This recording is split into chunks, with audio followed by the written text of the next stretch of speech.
शुभ्रा, शुभ्रा, शुभ्रा. आदिनाथ, काय झालं? शुभ्रा, घरात काय चाललंय कळेल मला? कशाबद्दल बोलताय तुम्ही? प्रिया तिच्या खोलीत रडत बसलीये. तिला विचारलं तर काही सांगत नाहीये. आज रक्षाबंधन आहे, दुपार होऊन गेली तरी भाई अजून आलेला नाहीये का? प्रिया तुला काय बोललीये? नाही, ती काहीच बोलली नाहीये. खरं म्हणजे आदिनाथ, माझीच चूक झाली. मी तुम्हाला आधीच सांगायला हवं होतं, पण मला वाटलं नव्हतं की हे प्रकरण एवढं वाढेल म्हणून.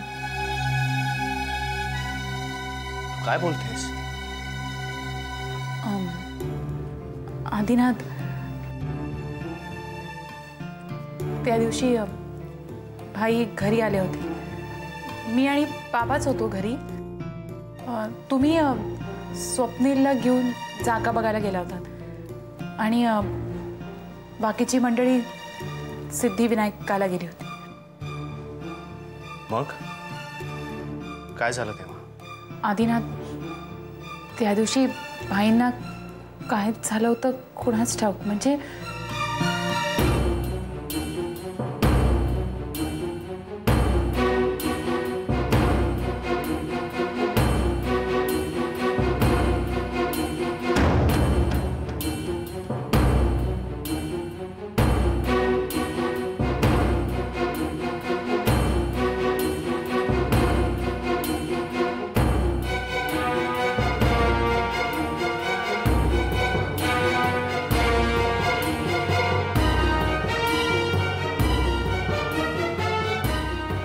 एवढं सगळं लपवून का ठेवलंस माझ्यापासून? भीती वाटली. कसली? भाई त्या दिवशी मला खूप वेडवाकडं बोलले आदिनाथ, आणि मला तुम्हाला ते कळू द्यायचं नव्हतं.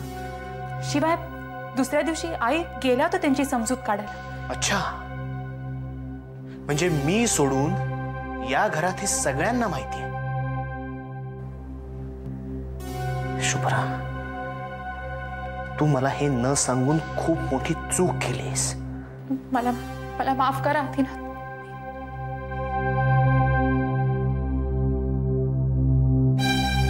कुठे निघालात तुम्ही?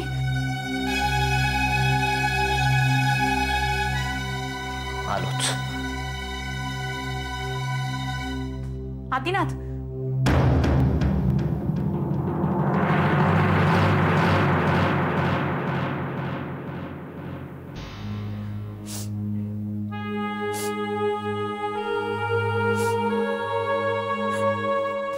वेडाबाई, अगं रडतेस काय अशी? एवढं काय मनाला लावून घेऊ नको आहे. बाबांवरचा राग त्यांनी तुझ्यावर काढला. तुला माहिती ना त्याचा स्वभाव. अगं पण आई, आज रक्षाबंधनाच्या दिवशी भाई असं. प्रिया, अगं असं बोलून त्याला तरी काय आनंद झाला असेल का? हे त्याचं नेहमीच आहे. बोलून वाईटपणा घेतो तो आणि मग स्वतः आतल्या आत घुसमटत राहतो. लहानपणापासून असंच आहे. तू रडू नकोस, मी बोलते त्याच्याशी. हां, मी बोलीन. हे सगळं आता थांबायलाच हवं. हो ना, चल माझ्याबरोबर. कुठे घेऊन चाललास तिला? आज रक्षाबंधन आहे ना. हो, मग मी एकच भाऊ आहे का तिला? चल आपल्याला भाईकडे जायचंय. चल चल, उठ.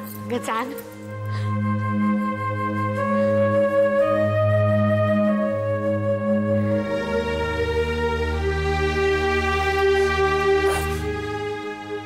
बाळ, बाळ, कुसुमताईंची वाद घालायची काय गरज होती? काय चुकीचं बोललो मी? मी म्हणते या विषयावरती बोलायचीच काय गरज होती? गरज नाही. वाडा विकला गेला तर बरंच आहे. बाबांना उशिरा का होईना अक्कल आली. ही असली मुक्ताफळं ऐकल्यानंतर मी गप्प बसायला हवं होतं. यांनी काय साध्य केलंस तू? शेवटी वाडा विकलाच जाणार आहे ना? हो, पण त्याबद्दल इतक्या आनंदाच्या उकळ्या फुटायचं काही कारण नाहीये तिला. बाळ, त्यांच्या पॉइंट ऑफ व्ह्यूने विचार कर ना.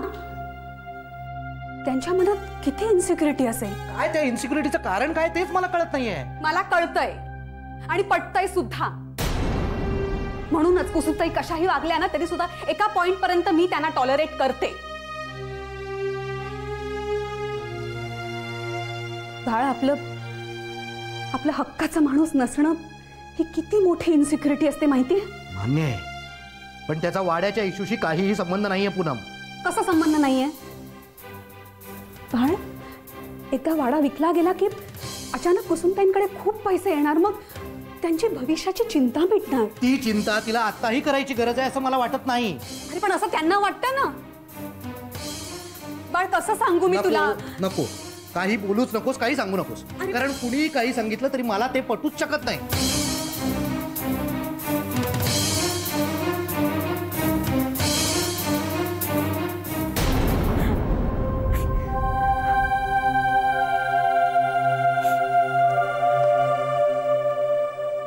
म्हणजे बाबांशी भांडण झाल्यानंतर तू खरी यायचंच नाही असं ठरवलेस, याला काही अर्थ आहे का बाई? मी, प्रिया, आई, आम्ही तुझे कोणीच नाही आहोत. आधी बाबा हाताला धरून त्या घरातून मला बाहेर काढायला निघाले होते. मी नकोसच आहे रे सगळ्यांना. अरे जर आम्हाला तू नकोसा असतास तर आम्ही इथे आलो असतो का? अरे अरे बघ ना हिच्याकडे, रडून रडून काय अवस्था करून घेतली हिने. हे बघ आधी, माझा तुमच्यावर अजिबात राग नाहीये. काय का प्रिया, तू येऊ शकत नव्हती संध्याकाळी इथे. अच्छा, म्हणजे हिने तुझ्याकडे यायचं, पण तू काही येणार नाहीस खरी, कारण तुझा इगो मध्ये येतो ना. बस उगाच ऐकून घेतोय म्हणून वाटेल ते बोलू नको. आधी काय चुकीचं बोलतोय मी, सांग ना तू. तुझा हा इगो नाही तर काय आहे? बस बस, चल ग प्रिया, चल. याच्याशी बोलण्यात काही अर्थ नाही. चल. आधी अरे काय बोलतोस तू आणि किती बोलतोयस? मग तू कसा वागतोयस ते बघ ना बाई.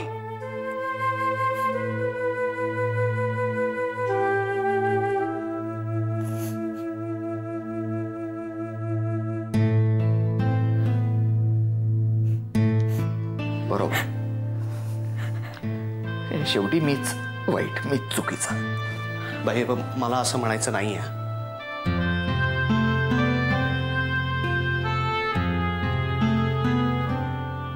हे बघ, कोण चूक कोण बरोबर हे ज्याचं त्यानं ठरवावं.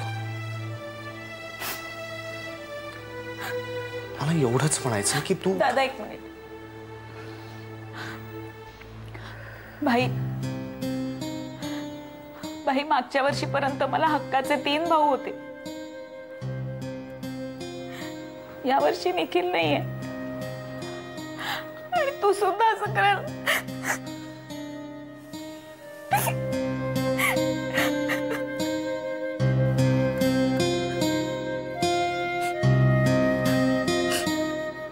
सॉरी.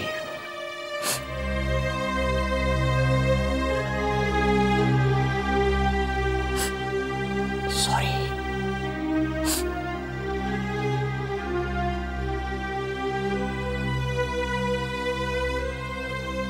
राखी बांधायची ना.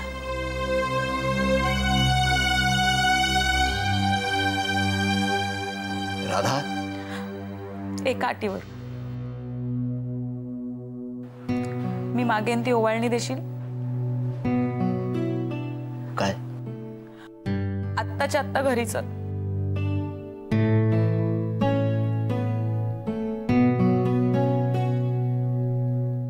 ओवाळणी म्हणून मागते बाई.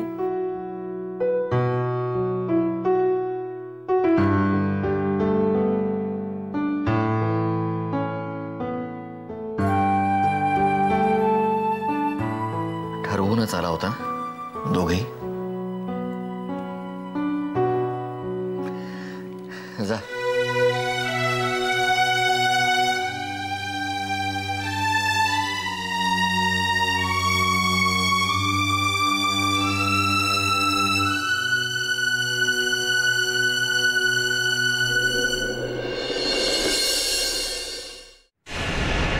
तू बरोबर बोलत होतास सुपान. अभिमानच्या रूपाने आपल्याला दुसरा भालचंद्र सापडलाय. भालचंद्र माझ्यासाठी फक्त मरायला तयार होता. अभिमान कोणालाही मारायला तयार आहे. कुणाला मारले? मारलं नाही, पण तार सटकली असती ना तर तेही केलं असतं. आज त्याला ज्या हॉटेलमध्ये मी भेटले तिथे आधीही आला होता. वाच कसली बघत होती? हॉटेल आणि कायदा काय माझ्या बापाचा नाहीये. जे व्हायचंय ते होणारच. आणि तेव्हा हा अभिमान माझ्या सुटकेचं तिकीट असेल. हे प्रेमाचं नाटक तुला लई शितापेनं खेळावं लागल इंदू. जमारी उद्या तू लगीन कर म्हणला म्हणजे मग काय करशील? त्याची काळजी तू नको करूस सोपान. ही गरीब बिचारी सुलेखा आधीच प्रेमभंगानं इतकी मोडून पडली ना अभिमान की लय झाक. बरी समज व्यवस्थित वटव म्हणजे झालं. असं वठवीन ना सोपान की मी सांगितल्यावर तो स्वतःचा जीवही काढून ठेवेल माझ्या पायाशी. स्वतःचाही आणि इतरांचाही.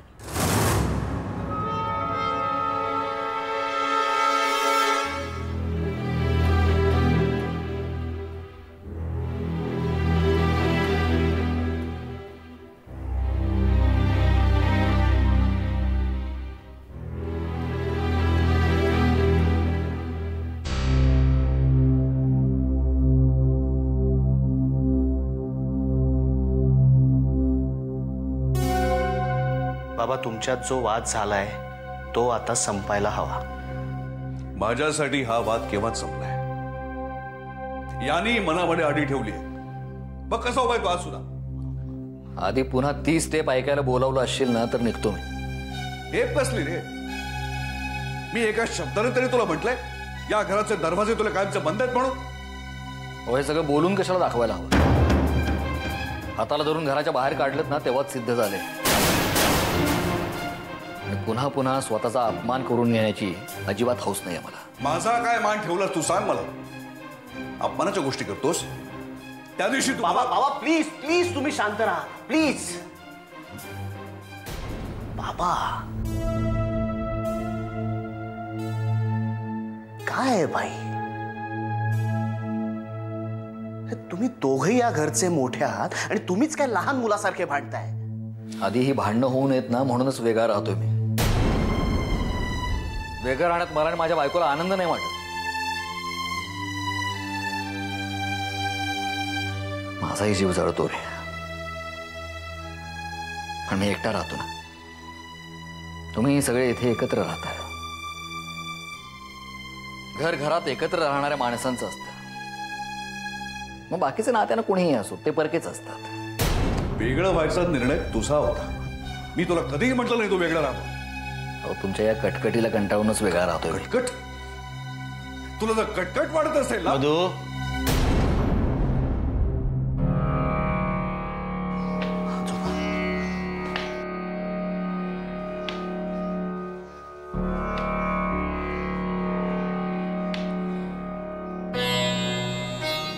काय चाललंय हे मधू?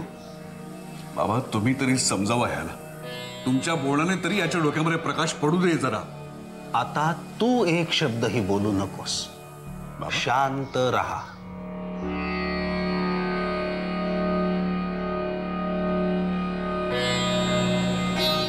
कसा आहेस रे बाळा?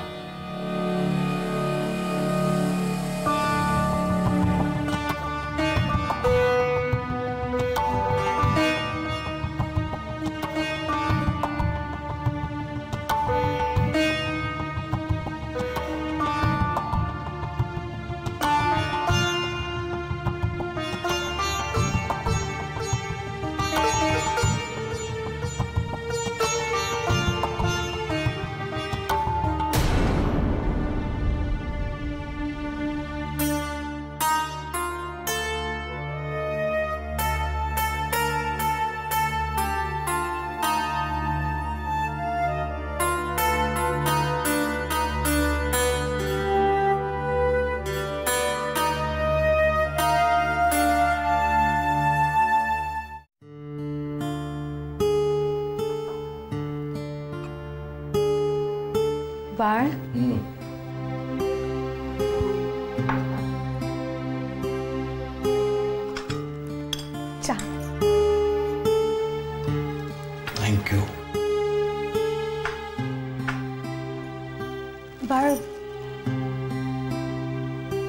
मला काय म्हणायचंय ते शांतपणे ऐकून घे आणि मग रिॲक्ट हो.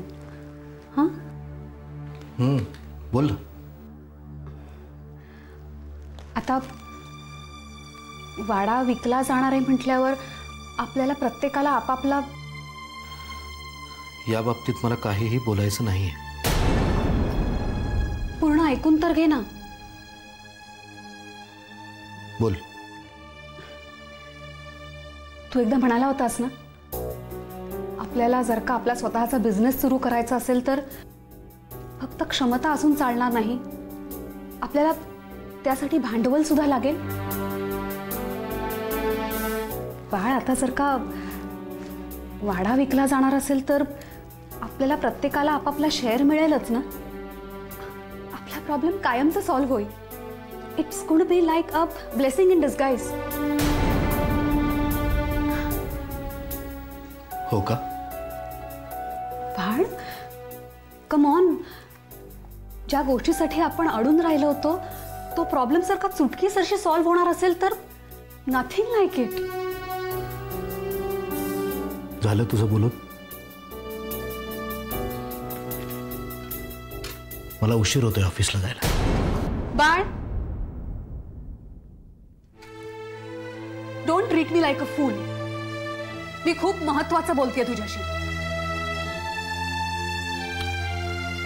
पूनम, वाडा विकून येणाऱ्या पैशांमध्ये मला काडीचाही इंटरेस्ट नाहीये. म्हणजे तू तुझा शेअर घेणार नाहीस? एखादी गोष्ट होण्यापासून मी थांबवू शकत नाही, मान्य, पण मी त्याचा भागही होणार नाही. Don't be an emotional fool. आहे मी इमोशनल फूल. काय म्हणणं आहे? माझं बालपण, माझं तारुण्य, ज्या ज्या गोष्टींची माझ्या आठवणी जोडल्या गेल्यात त्या आठवणीच विकायला काढताय तुम्ही. असं कितीच गेलोय आपण वाड्यावर बाळ? प्रश्न तो नाहीच आहे पूनम. आयुष्यभर कष्ट केल्यानंतर दमून भागून जेव्हा विश्रांती घ्यावीशी वाटेल तेव्हा आपलं स्वतःचं हक्काचं असं एक घर आहे, एक वटवृक्ष आहे, ज्याच्या सावलीत विश्वासानं आपण विसावू शकतो. असं वाटत होतं मला. पण माझा हा वटवृक्ष माझ्या डोळ्यांसमोरच मोडून पडतोय. आणि फक्त भूतकाळाला कवटाळून बसत नाहीये मी पूनम. भविष्यात कधीतरी त्या वाड्यात मला परत जायचं होतं. रिटायरमेंटचाच प्रश्न असेल तर आपण कुठेतरी एखादा वीकेंड होम घेऊया.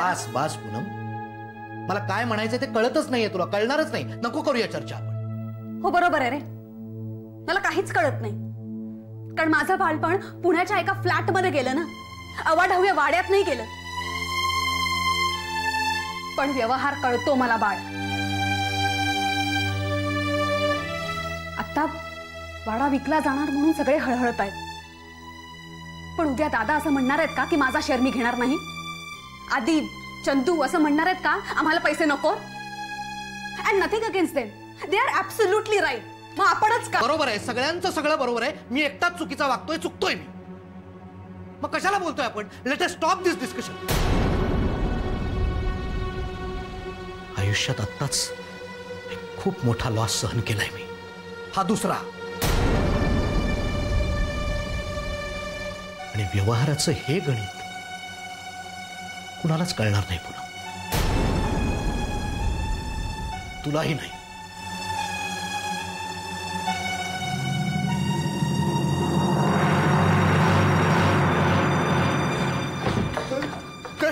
काय झालं?